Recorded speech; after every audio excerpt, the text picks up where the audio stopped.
মনে রয়েছে আমরা বায়ুর ঝাপটা মধ্যে যেটা আমরা পাচ্ছি, আগামীকাল থেকে কিন্তু একটি ঘূর্ণাবর্ত সৃষ্টির সম্ভাবনা রয়েছে, যেটা কিন্তু উত্তর বঙ্গোপসাগর এবং তার সংলগ্ন ওড়িশা উপকূলবর্তী অঞ্চলে কিন্তু সৃষ্টি হতে পারে, এবং এটা কিন্তু আস্তে আস্তে ক্রমশ উত্তর পশ্চিম দিক বরাবর অগ্রসর হবে, যেটা কিন্তু আমাদের ভারতীয় মৌসুম ভবন বলছে। তবে আমরা কিন্তু 29 তারিখের দিকে দেখতে পাচ্ছি এর জেরে কিন্তু এর যে গাস্টিং লক্ষ্য করা যাচ্ছে, প্রায় কিন্তু বায়ুর ঝাপটা মোড়ে কিন্তু প্রায় 70 থেকে 76 কিলোমিটার কিন্তু লক্ষ্য করা যাচ্ছে বিভিন্ন জায়গাতে কিন্তু। এবং যদি আমরা দেখি 30 তারিখের দিকে এটা কিন্তু ক্রমশ উপকূল দিক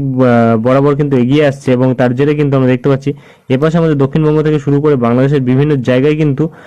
বায়ুর ঝাপটা থাকতে পারে, যেটা কিন্তু বর্তমানে 40 থেকে 45 কিলোমিটার থাকতে পারে, যেটা কিন্তু মোটামুটি আমরা দেখতে পাবো প্রায় 30 তারিখ রাত্রিবেলার থেকেই কিন্তু থাকবে হালকা ফুলকা, এবং সকালবেলার দিক থেকে কিন্তু একটু বাড়বে বায়ুর ঝাপটার পরিমাণটা। এবং তারপরে কিন্তু আমরা যদি দেখি মোটামুটি রাত্রিবেলার দিকে গিয়ে কিন্তু আবারও এই ঝাপটার পরিমাণটা কমে যাচ্ছে।